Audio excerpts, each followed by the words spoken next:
श्रीमंत योगी युवक प्रतिष्ठानच्या 10व्या वर्धापन दिनानिमित्त मासिक पाळी संदर्भात जनजागृती शिबिर तसंच 150 विद्यार्थ्यांना मोफत सॅनिटरी पॅडचं वाटप करण्यात आलं।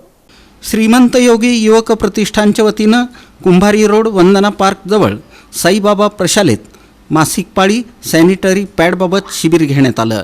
यावेळी विद्यार्थिनींना मोफत सॅनिटरी पॅडचं वाटप करण्यात आलं। प्रमुख पाहुणे म्हणून मासिक पाळीबद्दल मार्गदर्शक राहुल बिराजदार, समाजसेविका लक्ष्मी गज्जम, ॲडव्होकेट नीता मंकणी, उद्योजिका वर्षा पाथरकर, साईबाबा प्रशालेचे मुख्याध्यापक तिप्पण्णा कोळी, संस्थेचे संस्थापक महेश कासट यांची उपस्थिती होती।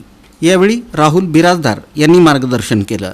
सूत्रसंचालन बाळू जाधव यांनी तर आभार प्रदर्शन अंजली भांडवले यांनी केलं। कार्यक्रम यशस्वी करण्यासाठी मनुश्री कासट, अक्षता कासट, भारती जवळे, अश्विनी म्हणता, शुभांगी लचके, अर्चना बंडगर, सायराबानू लाडले मशाक, संतोष अलकुंटे, अभिजित वनकळस, राजेश केकडे, दीपक करकी, स्वप्नील बिराजदार, भारत सन्नके, गंगाधर बहिरगोंडे आदींनी परिश्रम घेतले।